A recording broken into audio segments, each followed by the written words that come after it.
We've been talking about actually putting on our marching boots, grabbing a spiritual weapon, and going to war with our real enemies.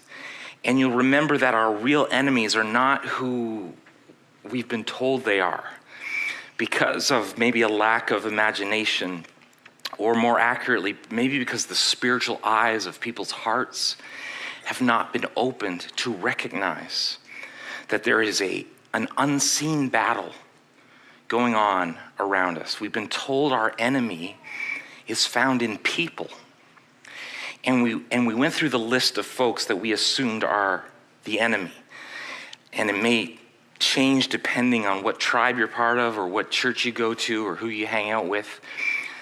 Liberals, conservatives, Muslims, Buddhists, criminals, sexually promiscuous, abortionists, socialists, fascists, complementarians, egalitarians, hyper-Calvinists, Arminians.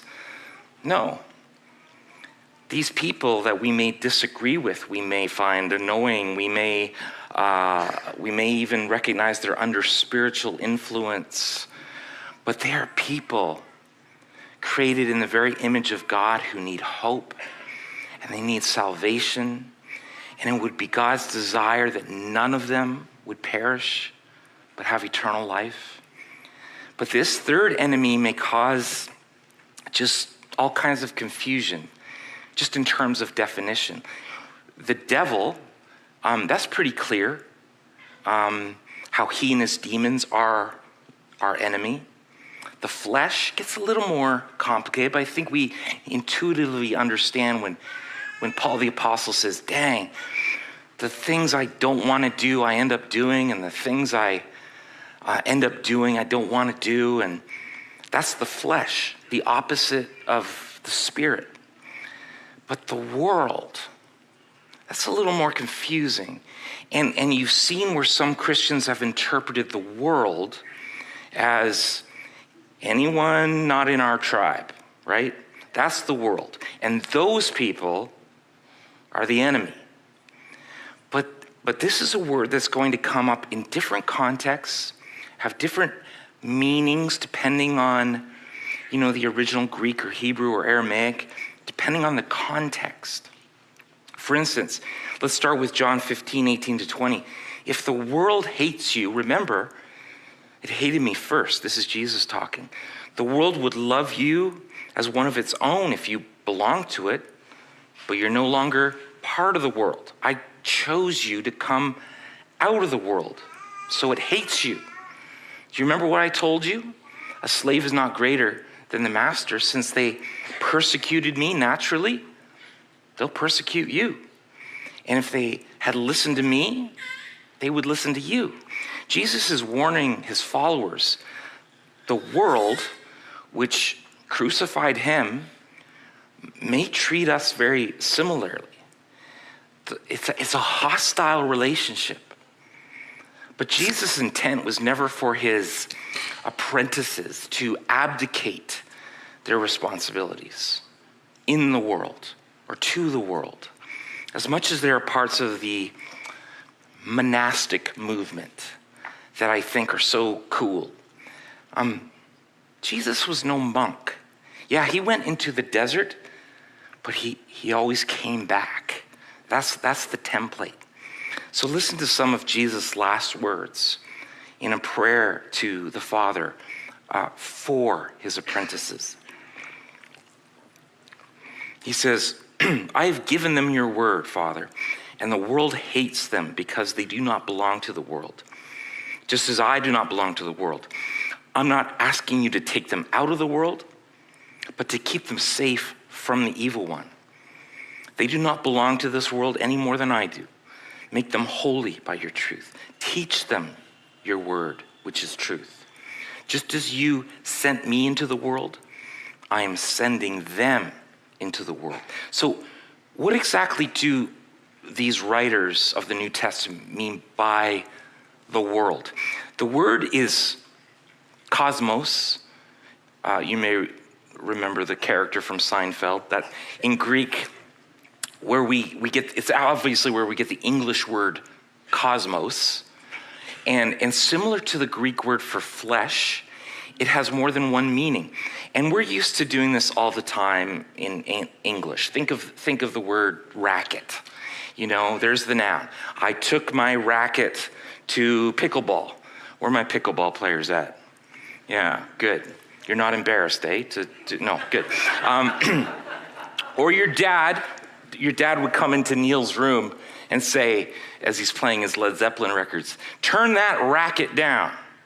Or a third meaning might be the police busted Neil's illegal betting racket, right? We got three meanings there. In the same way, the Greek word cosmos has at least three meanings in the New Testament. Sometimes it just means the universe, or more specifically, the planet Earth, like in Romans 1:20. For ever since the cosmos was created, people have seen the earth and sky. Through everything God made, they can clearly see his invisible qualities, his eternal power and divine nature, so they have no excuse for not knowing God. Is this an example of the world being our enemy? No. God made the cosmos and he said, it's very what? It's good. And in this context in Romans, it's like a theater to display God's power and divine nature. It's like daily proof of the reality of God, his love, his creativity. But other times the word cosmos refers to humanity itself. The mass of men and women and children that populate this planet. The most famous verse in the Bible, John 3:16. For God so loved the world, the cosmos, that he gave his only, that whoever believes in him will not, but have eternal life.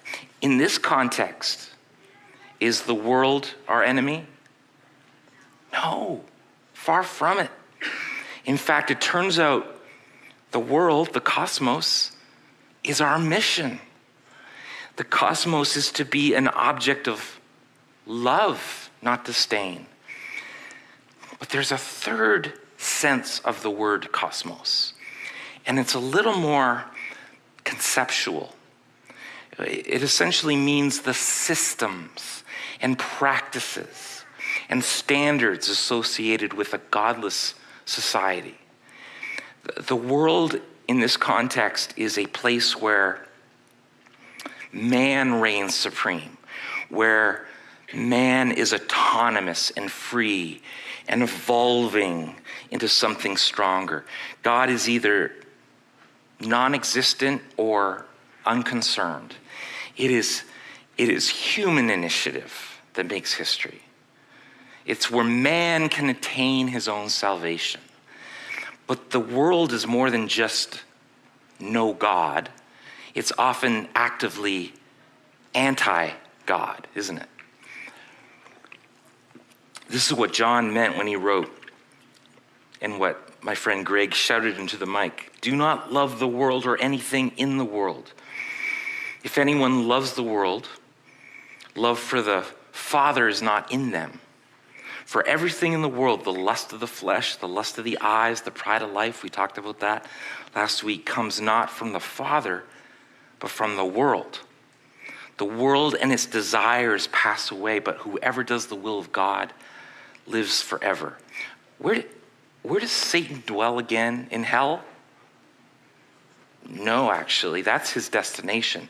It's actually the world where Satan's domain. It's where Satan's authority and values reign.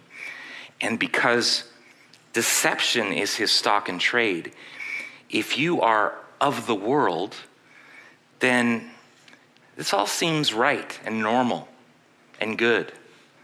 It's sort of the logical result of our first two enemies. The world is where Satan works and lies, and the world is what happens when a lot of people give in to their sinful flesh, so much so that it becomes normalized. It becomes systemic. As Slavery is such an obvious example of something evil becoming a cultural norm.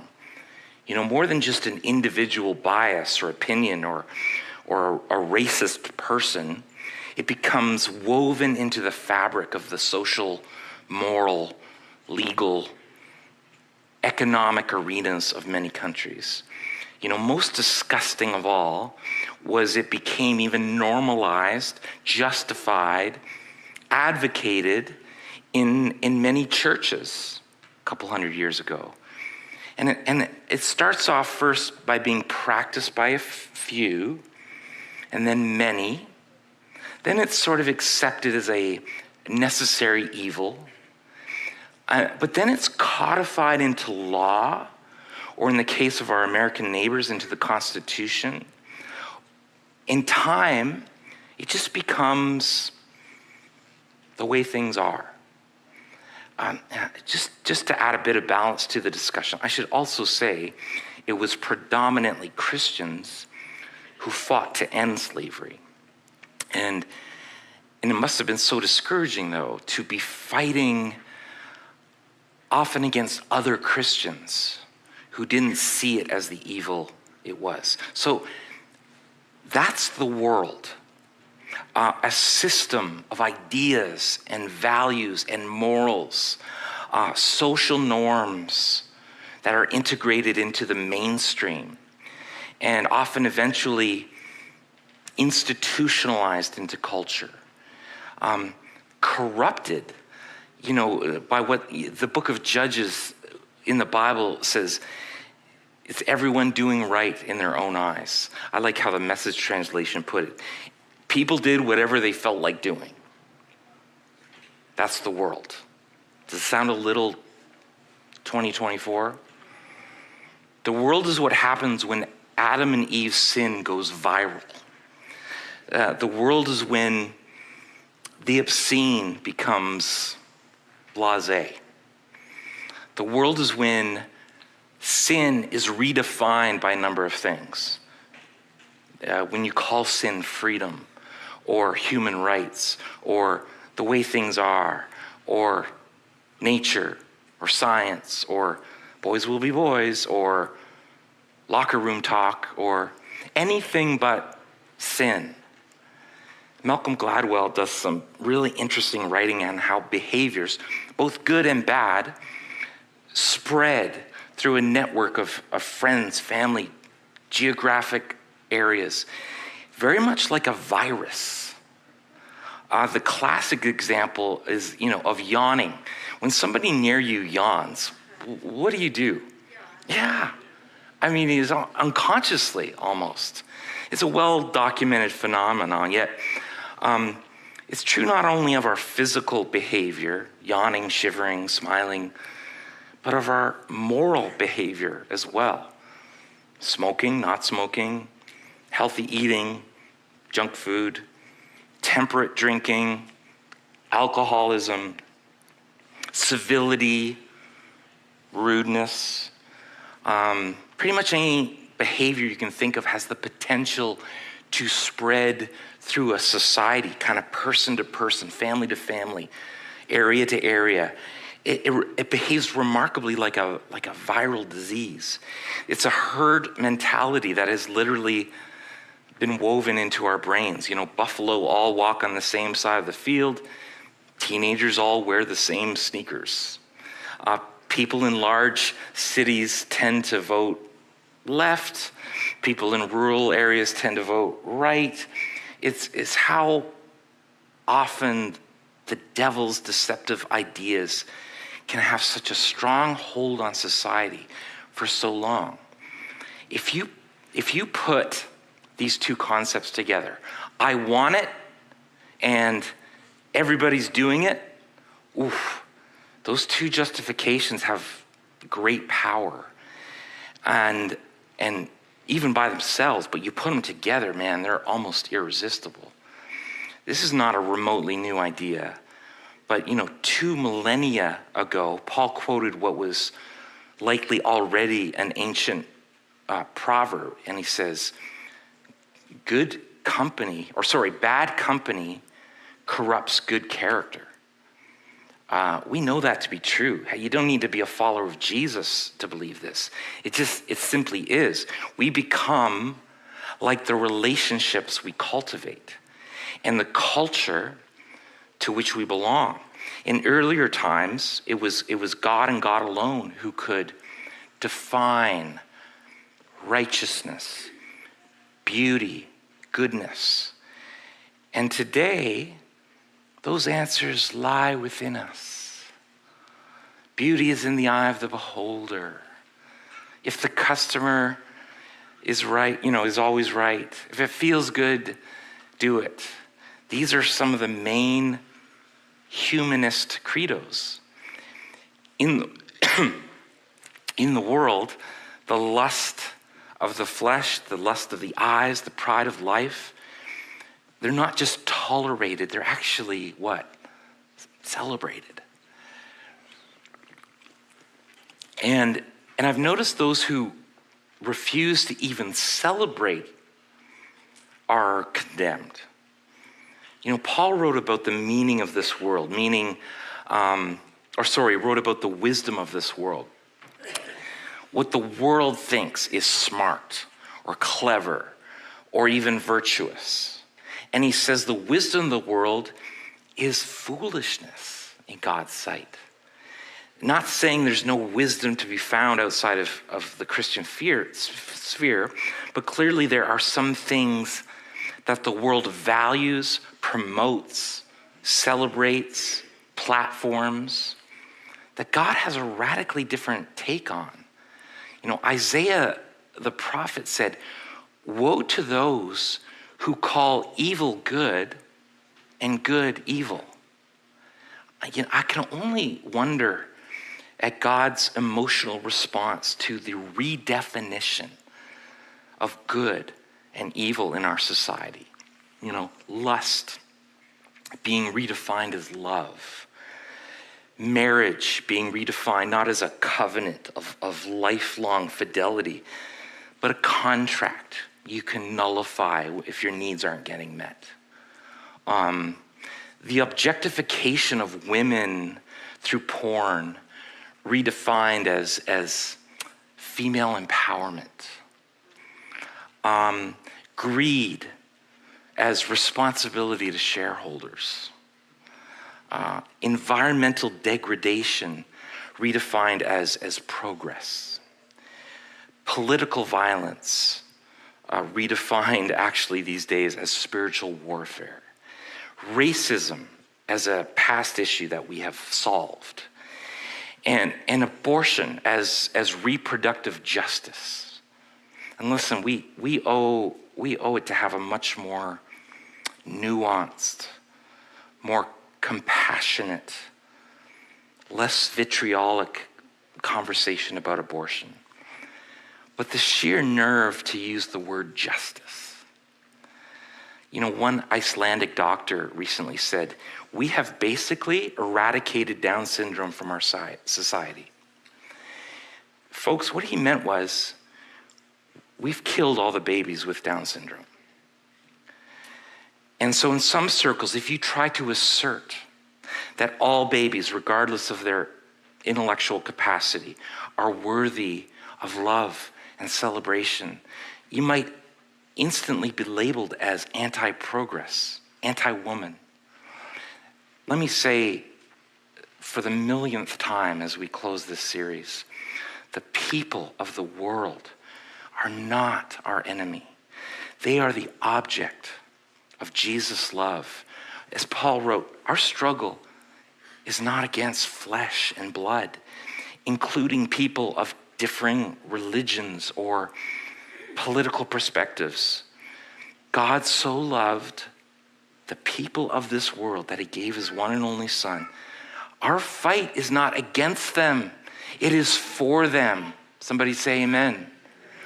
And in this war, listen, church, every follower of Jesus in every culture has to ask the question, in what ways have I been assimilated into the host culture In what ways have I become just a little too comfortable with a system and a philosophy that looks nothing like the kingdom of God? Where have I drifted from my true God-given identity and eternal inheritance? Like, can we just be honest? The danger for us is less about, waking up one day and finding ourselves to be atheists, even though there's a few high-profile examples of this. Our more clear and present danger is sort of, drifting into this hybrid, this mix of Jesus plus consumerism plus individualism, maybe slowly adapting the majority ethics of the world until we have a faith that doesn't resemble the gospel. It doesn't look like good news. And it's so tempting in this society because the worst instincts of our flesh are actually celebrated in the world. And it turns into sort of this self-validating feedback loop where we're all telling each other what we want or what our flesh wants to hear. It's like when I ask my wife if she'd like me to get her some dessert. As any married couple knows, I'm not actually asking her if she wants dessert. I'm asking her to enable me to get dessert guilt-free. If I trick my brain into thinking I'm eating dessert as an act of love to her, rather than just craving sugar, then I can justify my behavior. So she says, no, I'm good, and I still get my double portion of pralines and cream Kawartha ice cream. Folks, how do we resist? How do we fight against the real enemy of the world? This may sound really self-serving to some of you. You may be like, oh, of course a pastor would say that. But think of it. If the devil is the father of lies, we fight him with what? Truth. And if we're tempted to be in the flesh, we choose to be led by what? The Spirit, the opposite of the flesh. So the counter to the world is actually the church. Whether you think of church as a Sunday gathering in rows or a much smaller community meeting in circles in a living room or around a table, or as I would suggest, a mixture of both, we can't follow Jesus alone. Jesus did not have a disciple, singular. He had disciples, plural. And the call to follow Jesus was and still is a call to join his community, the community of the way, as it's called in the book of Acts. And by following Jesus together, not alone, we are able to, in community, one, discern together the truth, separate it from the devil's lies. Two, help one another override our flesh by the Spirit. And three, form this robust community of deep relationships that function as a counterculture to the world. This is an idea that we've kind of lost, but I feel like we need to recapture in this generation, that the church can be a counterculture, a beautiful resistance, an alternative society. NAC is like a city within a city. I shouldn't just say NAC. I don't mean NAC. I mean NAC and Crosslands and Cedarview and Grace Church and Victory Baptist. Every faithful Christian is part of a city within a city, a remnant. There's that word again. A group on the margins of a hostile culture, living a very different but compelling and beautiful way, a witness to others of what a kingdom of life looks like in a culture of death. It's Jesus' vision of what he called a city on a hill, and his call to let your light shine before others that they may see your good works. It's Peter's call for us to be exiles in a modern day Babylon, to live such good lives among the people. They'll be compelled by our lives. It's the church of Acts 2. It's the church of Revelation 3. It's the faithful church under the Third Reich in Germany. It's the house church movement in Mao's China. It's the Orthodox Christians in Syria today. It's increasingly you and me. There's a tremendous opportunity in our cultural moment for the church to come back to her roots as a true counterculture. Now, it means making peace with the fact that we are strangers in a strange land. If you ever feel like, I will never fit in this world, it's because you never really were meant to, okay? This is not your home. If you ever feel like, I will never be cool, I will never be liked or respected or admired by the culture, well, maybe you can just make your peace with that because perhaps you were never meant to be. The word church itself, ekklesia in Greek, means those who are called out. Not in a community of comfort, but in a community of calling, okay? So when we talk about the practice of church, I'm not just talking about attendance on a Sunday morning in a building. In my little benediction to go be the church, I hope you don't think I'm minimizing Sundays, though. I'm all for Sundays more than ever, because after dozens of hours of podcasts and Netflix and phone alerts coming in to our minds all week, we need an anchor of Sunday to reorient our minds, to reorient on truth, to reorient our hearts back on God.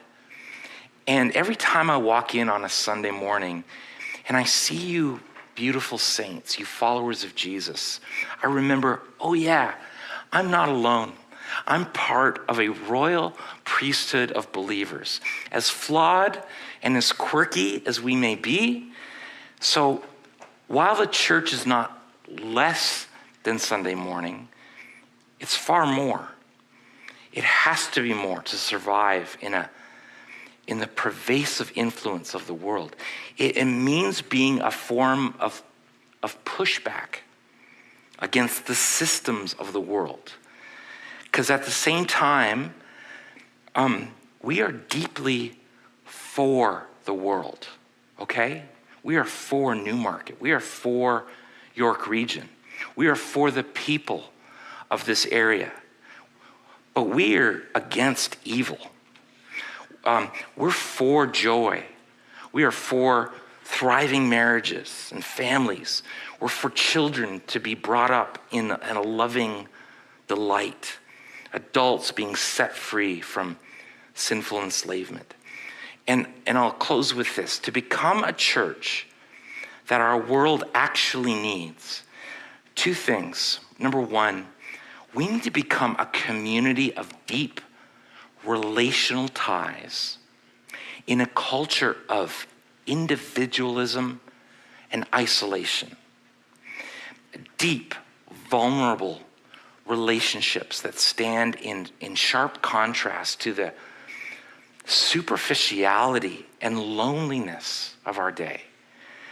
Think something closer to the honesty and intimacy of an Alcoholics Anonymous than the sort of superficiality, image management of social media. Think of the tearful confession of sin, not small talk. Think of the trust within relationships that are formed over decades as opposed to chit chat. This could look like a commitment to a small group. It could look like regular meetings with just 2 or 3 Christ followers, where you get uncomfortably real with each other. It could just look like regular people around a meal, around a table, people who follow Jesus with you and hold you to that pursuit. Second thing is we need to be a community of holiness in a culture of hedonism. The word holy in Hebrew literally means set apart. So we are called out ones who have been set apart. It means unique or different. To live holy is to live differently from the world. Differently in how we spend our money, how we spend our time, how we steward power, how we talk, how we engage in social media. Like, think quick to listen, slow to anger. How we do marriage, how we do family and sex and singleness. I'm sorry if I keep coming back to sexual purity, but one, I think it's one of the primary tests of our generation's fidelity to the way of Jesus or to the way of the world. Second, it's also one of the most common New Testament examples of non-Christian behavior. And thirdly, frankly, sexuality has always been an area where followers of Jesus stand in sharp contrast to the world. From the Acropolis in Athens to downtown Toronto. I'm going to wrap up here, but this is not some classic sermon on battening down the hatches and stocking up on our prepper supplies, okay? And living the Amish life of, no outsiders allowed. What if this isn't about living in fear of the culture, thinking of them as a threat? What if what is happening right now is an opportunity for something new to be born? What if there's a conspiracy of God in all of this?